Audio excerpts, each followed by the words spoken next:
set, ready, set to go. Olá!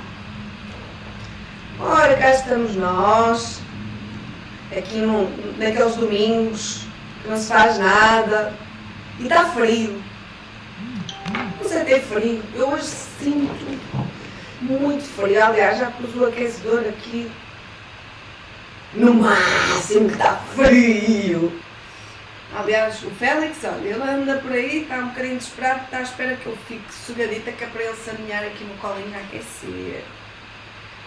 Ora, pois muito bem. Olá, Maninha, Nuninho, Abel. Olá, Ricardo Souza, como está? Que o meu assistente privado, isto é que é um privilégio. Oh, Inês, como estamos, Inês? Estás boa? Nós agora vamos ter aqui uma conversa com a Débora Teixeira acerca de nutrição e alimentação saudável nestes tempos que correm. Acho que vai ser um tema muito interessante e acho que vão surgir aqui várias perguntas. Olá, Beatriz. Estou curiosa com as vossas perguntas também. Eu tenho aqui algumas perguntas para a Débora também para fazer. E acho que está na altura de convidar a Débora a entrar. Olá, Raquelita. Vamos lá convidar a Débora. Olá, Débora, como estamos? Já estás aqui live. Olá, estou muito bem, obrigada. Muito bem. Como é que está a correr contigo este momento de quarentena que estamos aqui a passar? Tu estás em quarentena ou estás a trabalhar? Eu, de momento, estou a trabalhar. Portanto, a minha atividade profissional, há muitos de vocês que ainda não conhecem este meu lado, se calhar, não é? Vê-me tudo, as pessoas veem muito mais, se calhar, como realmente como professora de dança. Mas o que é certo é que tenho uma outra atividade, portanto, para além disso, sou nutricionista. E, portanto, hoje venho-vos mostrar um bocadinho dessa minha faceta e essa realmente continua no ativo desde que tudo isto começou, portanto eu ainda não parei. Obviamente que tenho algumas alterações, não é, no meu dia-a-dia, obviamente, mas continuo no ativo. Pronto, para quem não conhece a Débora é a nossa professora de dança na LCD Studios. E também, como ela disse, tem a profissão dela que é de nutricionista. Por isso, olá, Bel! Por isso, aqui faz todo o sentido convidar a Débora para esta conversa. Estejam à vontade de fazer as perguntas todas. Não se esqueçam, partilhem, por favor, façam essa boa ação de partilhar este live, porque podemos chegar a muito mais pessoas e pessoas que se calhar têm algumas dúvidas e podemos ajudar a melhorar a vida de algumas pessoas através deste live. Sim, é uma coisita pequena, mas acreditem que pode fazer pode dar toda a ajuda. Portanto, a Débora continua agora, claro, a trabalhar, mas se calhar bastante, não é? E entretanto, eu tenho aqui uma perguntinha. Débora, porquê que achas que as pessoas nesta altura, quando ficam confinadas nas suas casas, não é, que é o que nos está a acontecer, porque a vontade de comer? Porque está tudo a falar que estão a engordar imenso, ok, porque diminuem a atividade física, mas o porquê desta vontade? Achas que tem a ver com algum tipo de ansiedade, de stress? Fala-me um bocadinho sobre isso. O que é que achas? Obviamente que lá está, o ponto essencial aqui acho que também acaba por ser fundamentalmente a questão do sedentarismo. As pessoas realmente são obrigadas a estar em casa e estando 24 sobre 24 horas praticamente em casa, aquela vontade de nos levantarmos para fazer exercício físico num espaço em que realmente estamos tanto tempo, se calhar acaba por não ser a mesma. Que seria se nós realmente pudéssemos ir aos ginásios ou pudéssemos ir dar uma volta como faríamos habitualmente.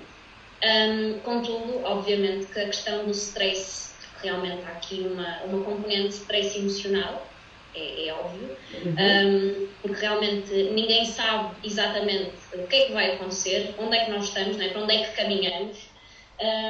Portanto, isso obviamente que vai aqui aumentar ou fazer com que o consumo de determinados alimentos aumente. E depois também é, se calhar, um bocadinho também aquela sensação do conforto emocional, um bocadinho também por aí. E realmente as pessoas têm muito mais disponibilidade de tempo, portanto, aquilo que faltava anteriormente, agora as pessoas têm de sobra, e realmente podemos passar muito mais tempo na cozinha.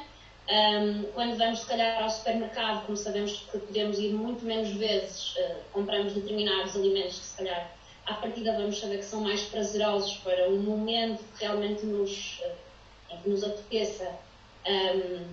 E, portanto, estando em casa mais tempo, obviamente que estamos mais parados, vai-nos aquela vontade súbita de ir à cozinha só para ver o que há. Não para ver nada, mas isso acontece. E obviamente, não é? Vamos comendo, e isso vai sendo aqui um fator desfavorável realmente à manutenção do peso que tínhamos anteriormente. E é isso que nós temos que combater. Exatamente. A próxima pergunta será nesse sentido. Primeiro, como é que é uma alimentação saudável? Porque acho que muitas vezes as pessoas confundem, e eu, entretanto, também tenho aí umas opiniões, mas não vou falar aqui porque são um bocadinho controversas. Mas o que é uma alimentação saudável? É a questão de quantidade, digamos assim, ou de tipo de alimentos que temos que ter? Assim, obviamente que a alimentação saudável é um conceito que realmente já está muito intrínseco na nossa população. Acho que hoje em dia já estamos todos muito mais receptivos e muito mais atentos, realmente, porque também a oferta de informação é muita, e há muitos Instagrammers e bloggers que realmente falam sobre o que é uma alimentação saudável. Ou seja, a nossa base, efetivamente, e desde aquilo que nós conhecemos, desde que andamos todos na escola, é a roda dos alimentos. Portanto, isso obviamente que é sempre uma imagem que nós podemos ter e devemos ter como sendo um princípio de uma alimentação saudável. Portanto, uma alimentação variada, equilibrada, que tenha elementos e alimentos de todos os grupos da roda.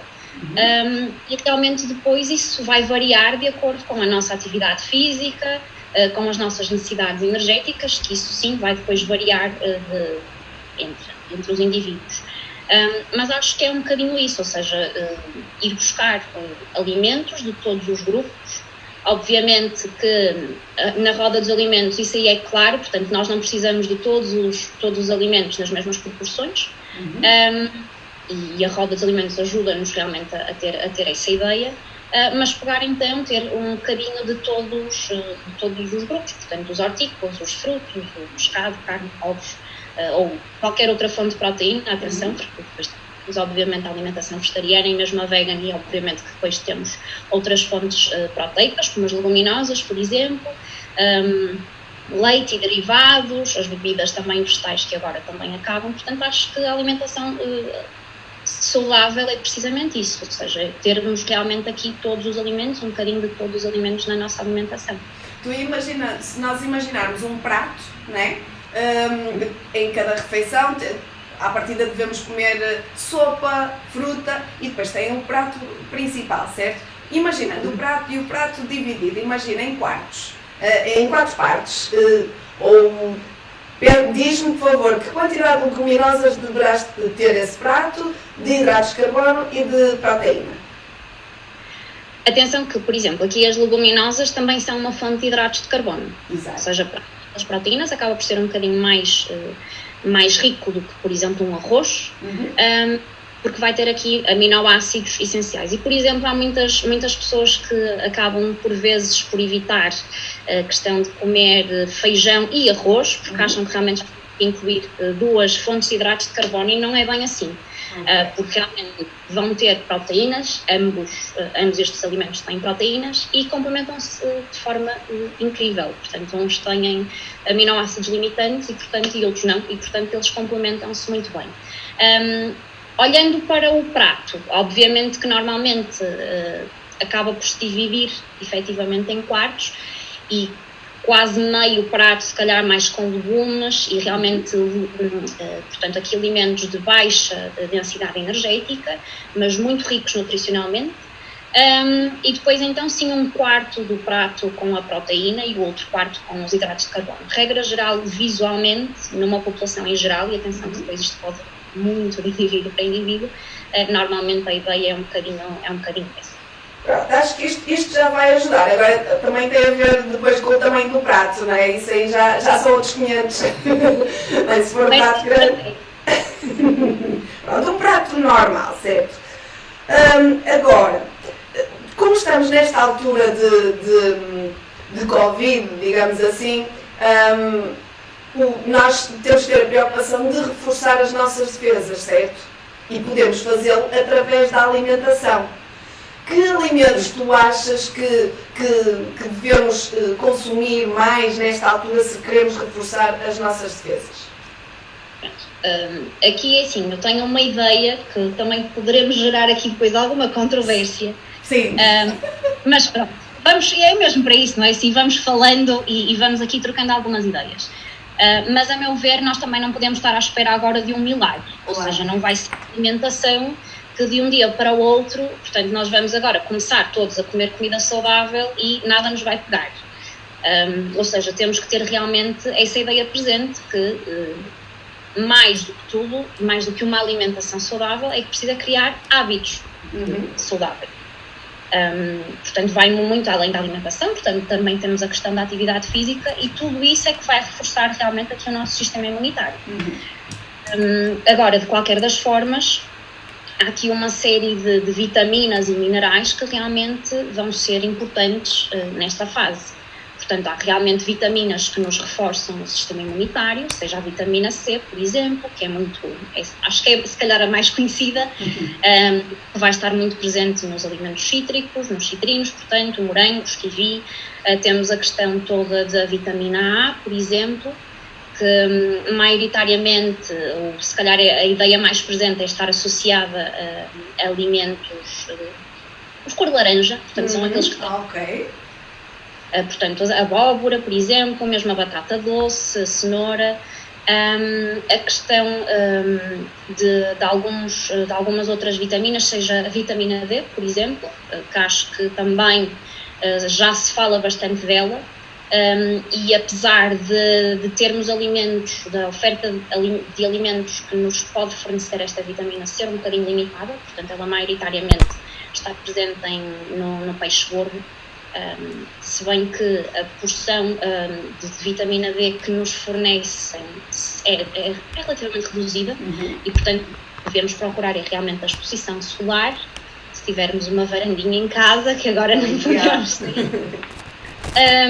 Temos algumas vitaminas como o selênio, o cobre, ou seja, há aqui uma série de alimentos. Agora, a questão é o de vitaminas e minerais. Agora, a questão é que realmente, e mais uma vez, se seguirmos uma alimentação variada e equilibrada, à partida isso vai ser tudo, vamos ter essas necessidades cobertas, no fundo. Há pouco, Paulo, falaste de uma coisa muito importante, portanto a sopa. Logo nisso, reflexões, realmente é fundamental, porque realmente nos garante que temos uma quantidade boa de legumes logo no início da refeição, que muitas das vezes, se calhar, antes até se calhar não tínhamos, porque íamos para o trabalho e não dá muito jeito de levar sopa. Portanto, agora aproveitar que está toda a gente em casa e realmente consumir a sopa. E depois lá está, temos sempre o pescado e mesmo por causa das questões das necessidades de ferro e a carne aqui também vai ter um papel fundamental, se bem que temos também vegetais que nos fornecem, leguminosas até, que nos fornecem o ferro, e portanto acho que a melhor forma realmente é conseguirmos consumir os hortícolas, os frutos, e termos aqui então, porque realmente vão ser aqueles alimentos que nos vão fornecer uma maior quantidade de vitaminas, mesmo as fibras e etc. E acho que acaba por cair um bocadinho. Ok. Muito bem-vindos a todos que entretanto estavam entrando aqui. Estamos aqui à conversa com a Débora Teixeira acerca de alimentação saudável e nutrição nestes tempos que estamos a passar. Não se esqueçam, podem perguntar, aliás, devem perguntar. Pergunta, faz favor! Portanto, estou aqui a aguardar as as vossas perguntas e partilhem, por favor, está bem? Para ver se conseguimos chegar a mais gente para podermos ajudar também. Eu, entretanto, como está a acontecer isto do tal, as pessoas estarem constantemente desconsoladas, como é o João Paulo, o nosso sócio, diz isso, parece que estou sempre desconsolado, nada me consola. E quando há aquela fome, há vários truques que podemos usar. Acho que um deles é precisamente esse, é comer a sopa antes, que se calhar já vai aconchegar aqui o estômago e vai evitar que comamos mais de outras coisas que se calhar não deveríamos comer. Queres-nos dar outros truques que possamos usar para colmatar um bocadinho este desconsolo constante? Eu vou falar de um truque bastante simples, que é beber água ao longo do dia. Muitas das vezes a água acaba por cair em esquecimento. Antes, quando estávamos fora de casa, é porque não dá muito jeito de andar com uma garrafa atrás. Agora já não há essa desculpa e, efetivamente, beber água é uma questão de hábitos. E, portanto, tendo aquela quantidade de água ou chá, isso aí também vai fazendo com que consigamos, muitas das vezes a sensação que nós temos de fome acaba por não ser.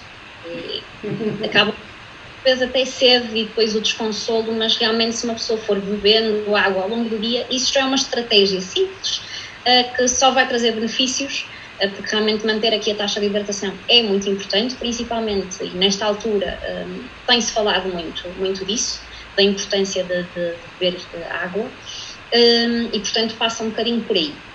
Depois, a questão de, por exemplo, serem criativos na cozinha, já que toda a gente tem tanto tempo disponível agora, por que não se dedicarem realmente a fazerem determinadas receitas, que há muita oferta por aí, há muitas receitas por aí que realmente são super apetitosas e que muitas das vezes acabam por ser opções muito mais saudáveis, têm muito menos teor de açúcar, muito menos teor de sal, do que alguns snacks que andam por aí, e portanto pode ser uma ajuda. Depois, outra estratégia importante é planear as refeições, ou seja, e planear o dia-a-dia, no fundo, estando mais tempo em casa, aproveitar realmente para que isso não nos altere a nossa rotina diária e continuar a fazermos as nossas refeições e planear efetivamente aquilo que vamos comer ao almoço, ao jantar, e depois entretanto ver efetivamente e fazer uma distribuição daquilo que seriam os nossos snacks ao longo do dia. Isso também vai fazer com que não queiramos tanto fugir para a cozinha para procurar os ingredientes que vão saciar ou vão consolar, que é, se calhar é mais consolar. E acho que pode passar um bocadinho por aí. Ora bem, já temos aqui algumas perguntas. Temos aqui a Beatriz Faria, que pergunta: quais são as leguminosas que fornecem ferro em substituição da carne? Aqui não há, não vou restringir, portanto, o feijão à partida será uma boa opção, e aqui temos realmente muitos tipos de feijão cá em Portugal, disponíveis, portanto, seja feijão vermelho, feijão frade, aqui temos realmente muito boas opções, e essencialmente é mais por aí, mesmo o grão de bico também tem alguma quantidade, mas fundamentalmente passa por aí. Ok. E também temos aqui a Dina Nobre a perguntar se podemos beber água logo a seguir às grandes refeições. Aqui, acho que acaba por ser um bocadinho a questão de beber água, mas que é beber 1,5 litro de água depois de uma grande refeição também, claro. Acho que não vai ser essa a situação, não é? Portanto, podemos beber água, claro que sim, e a questão de beber água concomitantemente com uma refeição, portanto, ao mesmo tempo que estamos a ter a refeição, não é por aí, portanto, isso também pode ser feito. Obviamente que se realmente quisermos beber muita água, isso poderá provocar algum desconforto abdominal, principalmente se for uma grande refeição aqui, mas depois de uma refeição principal ou mesmo durante o dia isso não tem qualquer problema. Acho que aí passa um bocadinho, passa realmente pela sede que nós temos e pela necessidade de nos mantermos hidratados, mas não vejo qualquer tipo de questão. Já estão a começar a chover as perguntas. Está aqui a Leonor Moura Lopes que faz uma pergunta relativamente à fruta. Se recomendas comer entre as refeições ou depois delas? Aqui eu acho que passa um bocadinho também por cada caso e em cada altura. Ou seja, se nós realmente estivermos todos a trabalhar, acaba por, isto lá está, em termos de consulta, que é o que acaba por vezes por acontecer, efetivamente, por vezes, a distribuição energética faz com que a minha recomendação seja comer após a refeição, após algum tempo da refeição. Aquilo que é recomendado efetivamente é conseguirmos garantir cerca de 2 a 3 porções de fruta durante o dia. Obviamente que isso depois pode variar, mas num termo geral, normalmente, a recomendação é essa. Efetivamente, acho que isso depois também vai um bocadinho ao encontro daquilo que é a alimentação mediterrânica e daquilo que é aquilo que nós estamos habituados no nosso dia-a-dia aqui em Portugal. Porque, efetivamente, normalmente aquilo que nós estamos habituados é comer em família ou comer em grupo e toda a gente, regra geral, vai comer após a refeição aquela pecinha de fruta. Ou seja, acho que aliás, tenho a certeza que não é uma regra, efetivamente comer antes ou depois não há uma regra. Cada caso é um caso. Agora, normalmente, efetivamente, é após a refeição. Agora, se é logo após ou 1 hora, 2 horas depois, isso depois varia de caso para caso e lá está. Muitas das vezes é por causa da questão de realmente fazermos uma boa distribuição energética ao longo do dia. E isso pode funcionar de forma estratégica, é um bocadinho mais por aí. Ok. Eu por acaso é outro dos truques que eu uso para não comer tanto. É antes das refeições, ou seja, antes das refeições com uma peça de fruta, é a sopinha, o estômago já está ali mais aconchegadito, a fome já está mais calminha e acho que é um dos truques que se pode usar. Tenho aqui a Maria João, que está a perguntar qual a melhor altura do dia para a ingestão de frutos secos. Os frutos secos é a última gira. Realmente eles caíram aqui em uso, assim não é recente, mas há uns tempos as pessoas realmente começaram a dar-lhes mais atenção. E aqui realmente o que é preciso terem atenção é que os frutos oleaginosos, os frutos gordos, os frutos secos, realmente são boas fontes de fibra, mas também são aqui alimentos para além de terem elevada densidade nutricional, também têm elevada densidade energética. Portanto, atenção aos frutos secos, são bons de consumir, mas em boas porções, ok? Terem atenção realmente à quantidade que nós ingerimos. Agora, realmente, como snack, normalmente é aquilo que se recomenda e que normalmente, onde eles normalmente até caem mais. Portanto, entre opções, como ao lanche, mesmo, por exemplo, lanche meio da manhã, lanche a meio da tarde, comer uma pequena porção, normalmente acaba por ser por aí. Ok. Tem aqui uma questão, que é para saber se é mito ou verdade, que é a Bárbara Teixeira, que diz que a obstetra dela, pois, é tua irmã, não é? Ela está a perguntar que a obstetra dela disse para comer 4 peças de fruta por dia e sempre uma ou 2 maneiras. Já ouvi que era mito. Mito ou verdade? Só acaba por ser um bocadinho mito, lá está. É a questão de... Depende da circunstância, neste caso, em caso de patologia, por exemplo, e falando aqui um bocadinho da minha atividade profissional, portanto, quando eu estive no estágio curricular, eu estive no serviço de diabetologia, e efetivamente, para doentes diabéticos, isso é algo que é dado como uma verdade universal. Portanto, quando se consumir a peça de fruta, consumir então com as 2 ou 3 bolachinhas. Aí vai ter um bocadinho a ver com os picos de insulina, os picos de açúcar que nós temos do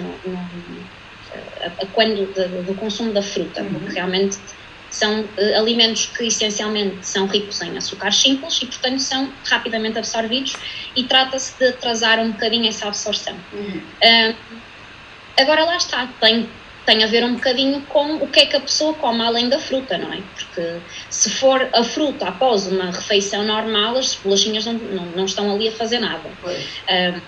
A questão de se realmente estivermos a falar de um lanche, muitas das vezes as bolachas vão aparecer, ou muitas das vezes, se calhar, a pessoa nem come somente a peça de fruta. E depois também há a questão de determinadas frutas terem determinados índices glicémicos. Isto aqui já entrando nos termos mais técnicos. Realmente há frutas que provocam uns picos mais acentuados do que outras. Obviamente, se for um sumo de laranja, e por exemplo aqui pegando num caso bastante simples, um sumo de laranja versus uma laranja, não é? São formas habituais de consumirmos a laranja em si, mas enquanto fruto, se realmente se comermos a laranja, ela não vai ser só açúcar, ela também tem ali muita fibra. E portanto acho que realmente, ou seja, se consumindo a peça de fruta...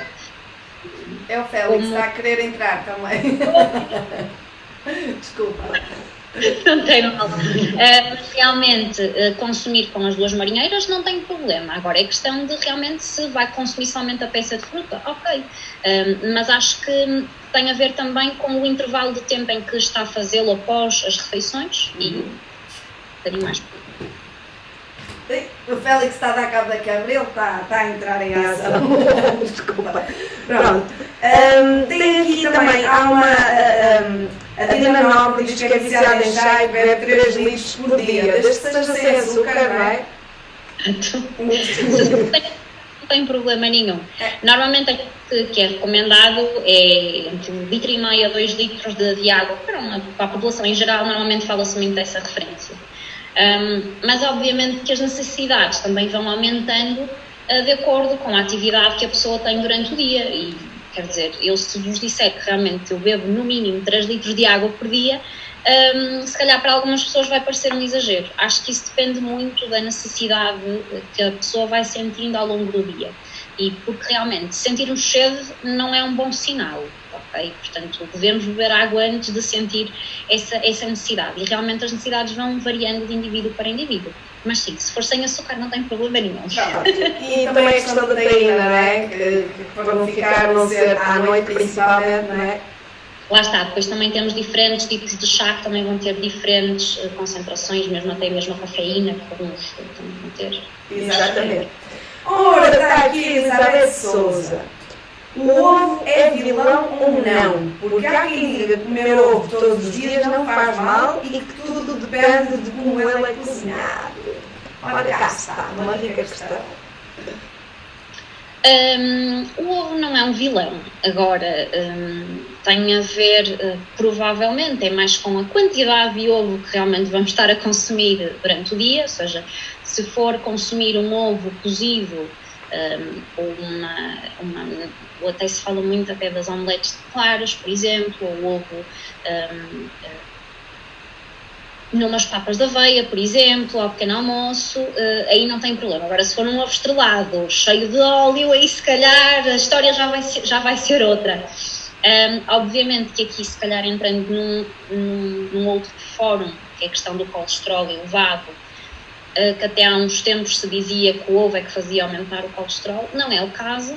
Agora, efetivamente, há que ter aqui peso e cabeça nas nossas decisões, e realmente se tivermos aqui o colesterol muito elevado, então aí ter mais atenção à quantidade de ovos que ingerimos por dia.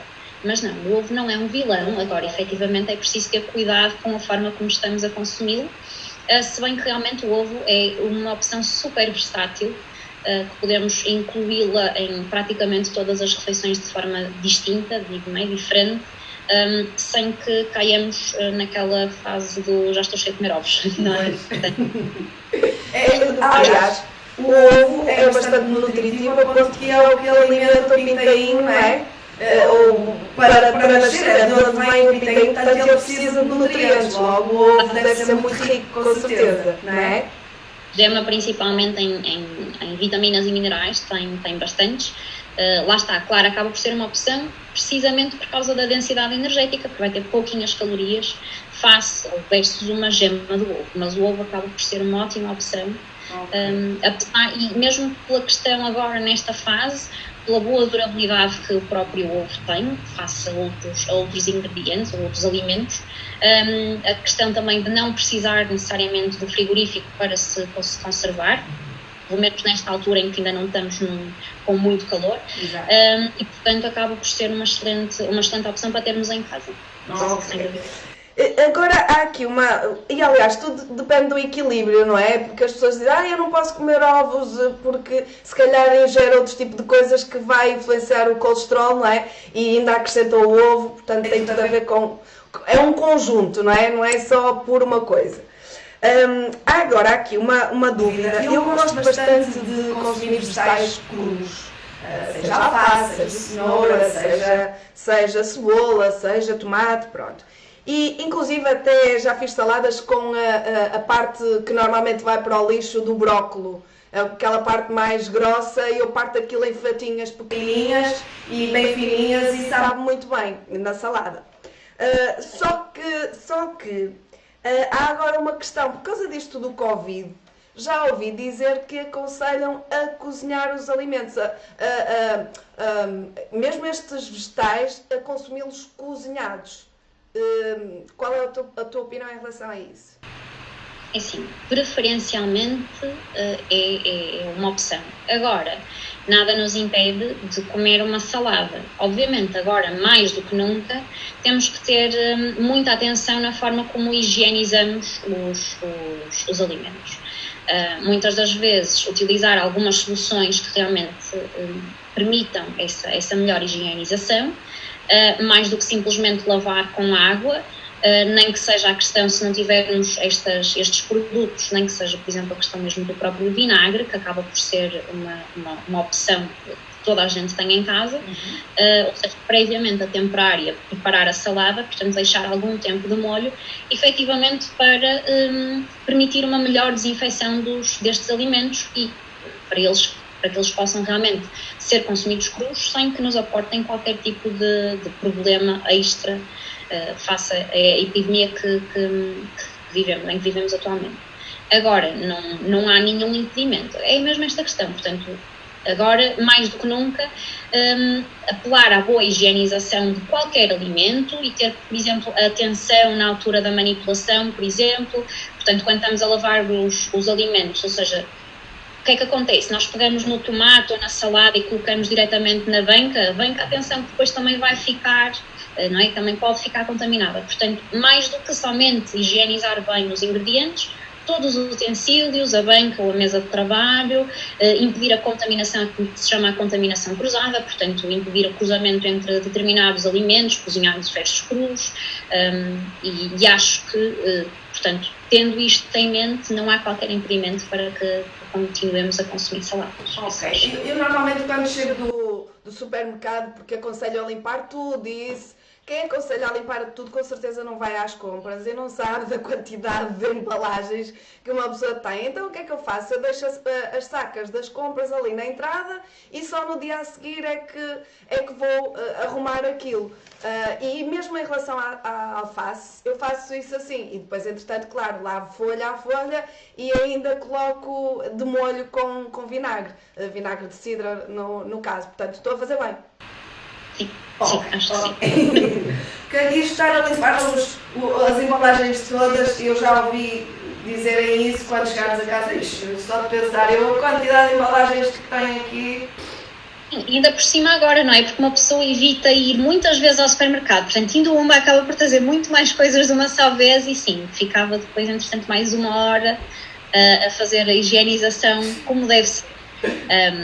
Devemos promovê-lo agora, obviamente, pronto, se não for no imediato, que seja algum tempo após, mas realmente ter alguma atenção extra. Ok, é um bom conselho. Se tiverem mais dúvidas, então, por favor, em casa, coloquem as dúvidas. Eu vou aqui fazer outra questão à Débora, que é mais truques para evitarmos ou conseguimos combatar esta fome. Há também quem tenha mais vontade pelos salgados e há quem tenha mais vontade pelos doces. No outro dia, a Maria João, ela estava aqui a ver, não sei se ainda está, mas ela estava aqui a ver. Ela deu-me uma dica que eu achei excelente e tenho usado várias vezes, e que me consola realmente, que são tâmaras, e ponho um bocadinho de manteiga de amendoim e uma pitada de sal rosa, no caso, que é o sal que eu uso, que aquilo fica ali aquele caramelo salgado, estás a ver? Pronto, agora, eu tenho isso ajuda-me, eu comprei 3. Comecei por uma, 2. Aqui só tem a questão da manteiga do amendoim. Eu não gosto muito de amendoim. Aliás, eu não funciono muito bem, o meu corpo não funciona muito bem com o amendoim. E há outras manteigas, há a manteiga de amêndoa. O que é que me tens a dizer isso? Há preferência, há realmente em relação às manteigas de amêndoa, de amendoim, há de nozes também? Aí acaba por ser, se calhar, a de amêndoa acaba por ter ali uma densidade energética um bocadinho inferior. Mas qualquer uma das opções são boas, ou seja, não é por aí. Agora, lá está. Uma vez mais, acaba por ser um fruto seco. Portanto, o amendoim não é o caso, mas pronto. É considerado, muitas das vezes, é envolvido no mesmo grupo, erradamente.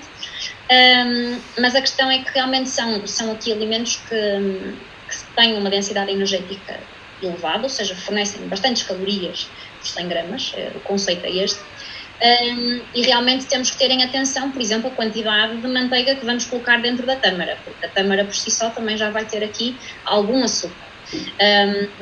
Mas, ou seja, acho que é uma boa opção, sim, acaba por ser se calhar um docinho, aí acaba por ser mais uma opção melhor do que comer um chocolate, digamos. Mas acho que fundamentalmente é isso, ou seja, qualquer uma das manteigas vai ser uma boa opção. Fácil. Sim, e isso também é bastante importante, que é a atenção às manteigas de amendoim e amêndoa que se compram, porque muitas das vezes isso, mais do que, agora se calhar saltando, não falando somente nas manteigas, mas a questão dos rótulos nutricionais é fundamental, olharmos para ele e vermos a lista de ingredientes, porque muitas das vezes a essas manteigas são adicionados outros ingredientes que não são se calhar tão bons e tão saudáveis quanto isso. Portanto, optar sempre pelas versões de manteigas 100%, portanto, que são extraídas neste caso da amêndoa ou do amendoim, esses alimentos, e portanto terem atenção fundamentalmente a lista de ingredientes, mas acho que qualquer uma das opções são boas. Ok, pronto, então é um bom truque. Então em casa Às 3, Paula. Não exceder agora às 3. Pronto, já é um bocadinho mais, não é? Pronto. E eu agradeço a opção ou esta dica da Maria João que ela me deu, porque foi logo quase no início da quarentena e estou a usar e funciona bastante. Ora, tenho aqui uma Sandra Loureiro, que é a minha irmã, que está a perguntar qual a melhor opção, manteiga ou margarina? Pronto, aqui vamos cair... assim, melhor opção azeite, ok? Mas pronto, não podendo, a manteiga à partida vai ter mais gordura saturada, que é aquela que nós realmente devemos evitar. Agora, efetivamente, aqui mais uma vez vamos cair na questão de termos equilíbrio naquilo que consumimos diariamente. Se for comer manteiga esporadicamente numa refeição, ok, sem problema nenhum. A questão é mesmo se estamos a comer pão com manteiga ou manteiga com pão, por exemplo, não é? Por exemplo, aqui, que muitas das vezes é o que acontece. A margarina, lá está, acabará por ter um teor de gordura saturada inferior à manteiga, por ser uma gordura de origem vegetal e não de origem animal, como é o caso da manteiga, e portanto por aí poderá ser uma melhor opção. Mas depois isso também varia muito, porque há muita gente que depois diz eu não consigo, porque a manteiga a minha é que me sabe bem.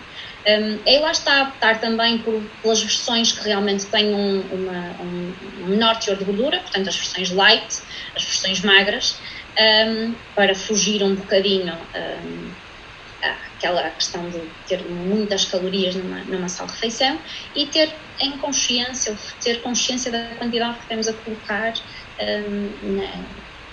no que é que seja, não é? Que estamos a consumir manteiga. Mas pronto, entre uma opção ou outra, efetivamente a margarina vai poder ser uma melhor alternativa face à gordura saturada que não aporta como a manteiga. Ora, cá está outra pergunta muito interessante. E o ghee, que é a manteiga pura, sim ou não? A manteiga ghee. Tenho que ver mais com a... portanto, eu vou ser sincera. Eu acho que isto tem a ver com a forma de extração depois da própria manteiga. Portanto, é tipo uma manteiga clarificada. Poderá ser uma opção. Agora, efetivamente, quantos de nós é que o fazemos em casa? Mas se calhar acaba por... Portanto, a oferta a nível de mercado não é assim muito grande, ou tão grande, e muitos de nós acabam por não fazer essa extração, essa limpeza, entre aspas, da própria manteiga. E, portanto, se calhar não falaria tanto dela mais nesse sentido. Mas... Podes só dizer-nos o que é manteiga ghee, que eu acho que quem não está ligado a estas alternativas não sabe. Eu estou a dizer, e por isso é que eu disse, se for a ideia que eu tenho, efetivamente, tem que ver com quantidade, ou seja, é uma forma, eu pessoalmente uso ghee muitas vezes. Mas até me posso esclarecer, Elizabeth, então, se calhar. Pronto. Porque se calhar eu estou errada no conceito que eu tenho. Ok. Só para ver se não estou a dizer aqui nenhuma asneira. Claro. Também não é isso. Exatamente. Pronto, eu acho que deu para entender. Aliás, eu utilizo uma alternativa. Sabes o que é que eu uso? Quando tenho vontade, eu como pão, mas com azeite. E ainda faço outra coisa. Coloco, como é que se chama? Levedura de cerveja. Põe o azeite, põe a levedura e como assim o pão, sabe tão bem. É uma boa opção. Sim. E há pouco, eu disse isso mesmo, quando colocaram a questão de ser margarina ou manteiga, eu disse, se não puder ser o azeite, efetivamente, acaba sempre por ser uma excelente opção, devido aqui à questão das gorduras poliinsaturadas e monoinsaturadas, essencialmente. E acaba por ser uma alternativa de gordura que está muito ligada à nossa dieta mediterrânica e acaba por ser então uma excelente alternativa. Mas efetivamente nem toda a gente está habituada a fazê-lo, a colocar, por exemplo, a fazer torradas com azeite. É um facto. Mas eu acho que é muito bom, também acho que tanto a nível de saúde, de alimentação saudável, como a nível de sabor, isso sem dúvida nenhuma.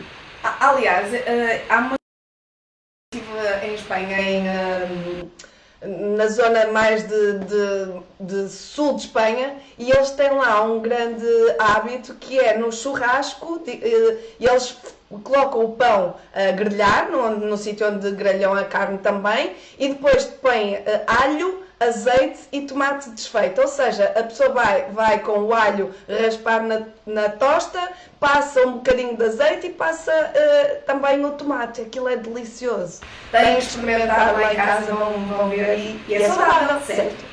Sim, perfeitamente. Ora bem, olha aqui está uma pergunta da Dona Raquel Escoval. A Raqueluxa está a perguntar, presunto ou fiambre?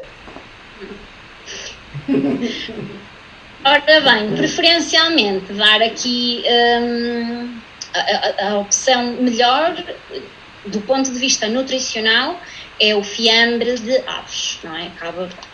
Acaba sempre por cair aí.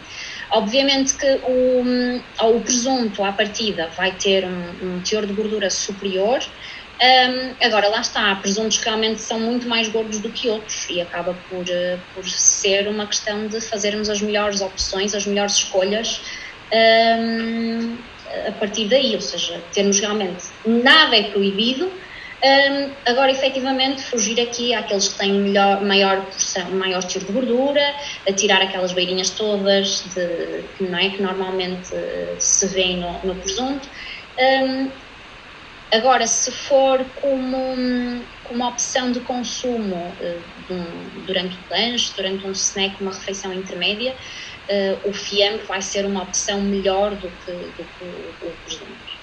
Isso a nível de energia, a nível energético vai ser melhor, sem dúvida nenhuma.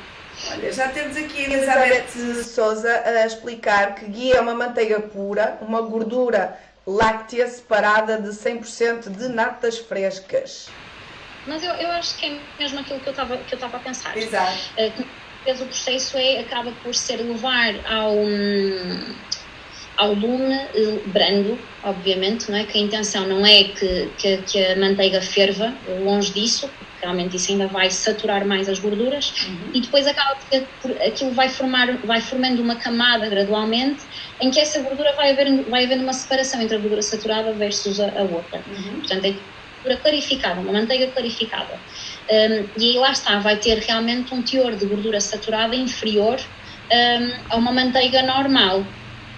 Agora, é do meu desconhecimento e agora, entretanto, acho que já vi que já vendem assim de pronto a consumo em algumas superfícies.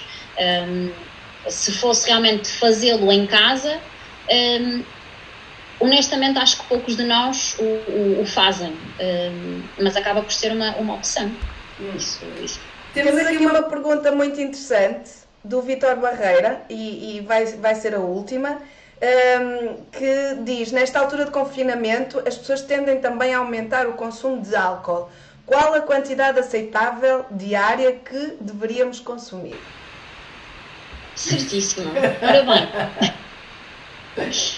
bem, efetivamente, em Portugal, ou seja, de uma forma geral, o consumo de álcool já é superior àquilo que são as recomendações. Nesta fase não sei, eu estou a falar a nível geral, se calhar agora até poderá ter diminuído ou aumentado, honestamente não sei, mas aquilo, portanto a referência que se dá muitas das vezes seriam principalmente dar aqui mais alguma relevância ao vinho tinto, por toda a questão mesmo dos taninos, que até falamos há pouco, que tem aqui algumas vantagens também a nível nutricional, mas efetivamente um copo a 2, dependendo depois, claro, do género, mas portanto um copo a 2 de vinho, tentar não exceder essa quantidade. Portanto, aqui vamos ter o aporte de alguns antioxidantes, e acho que é um bocadinho por aí, lá está. A questão é tentar não cometer excessos, como em tudo, não só no álcool, principalmente nesta fase, acho que pode ser portanto, tentar não exceder esses dois copos, poderá ser uma boa alternativa. Ok, então, resumidamente, o que nós podemos fazer é realmente diminuir quantidades. No pratinho, dividido em quartos, já sabem, metade do prato mais ou menos de vegetais, depois um quarto de arroz, batata, seja isso, e o outro quarto de proteína. Hidratem-se, bebam um pouco de álcool, 1 a 2 copos no máximo de vinho tinto, preferencialmente por dia, e preferencialmente não beber, não é? É o ideal. Então, efetivamente, planeamento, portanto, planear muito bem as refeições, principalmente atendendo a que não podemos ir tantas vezes ao supermercado como gostaríamos ou como iríamos antes.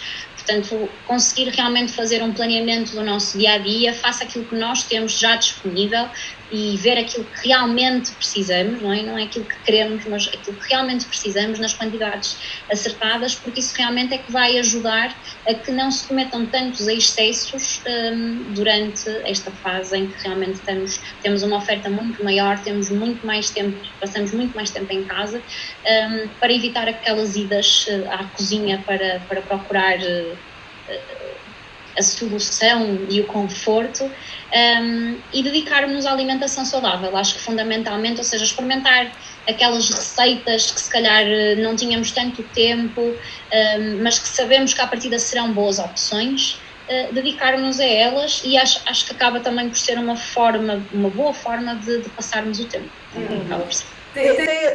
Reluxa está aqui a fazer outra pergunta, que é leite animal ou leite vegetal? Isso aí tem a ver muito com a forma como a pessoa, o próprio organismo, reage ao leite. Ou seja, muitas das pessoas acabam por não tolerar mesmo o leite de origem animal.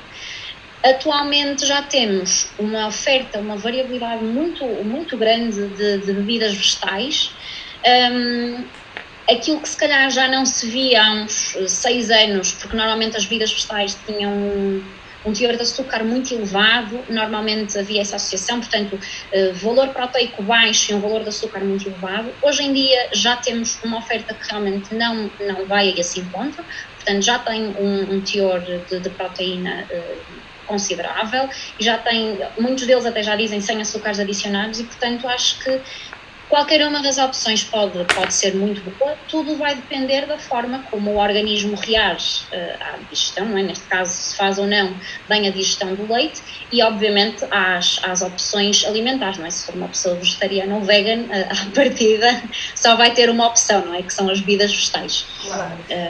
Também falaste de outra coisa muito interessante há bocadinho e veio a proposta, lembrei-me a propósito de teres dito que dizem sem açúcares adicionados, mas é importante ler os rótulos, não é?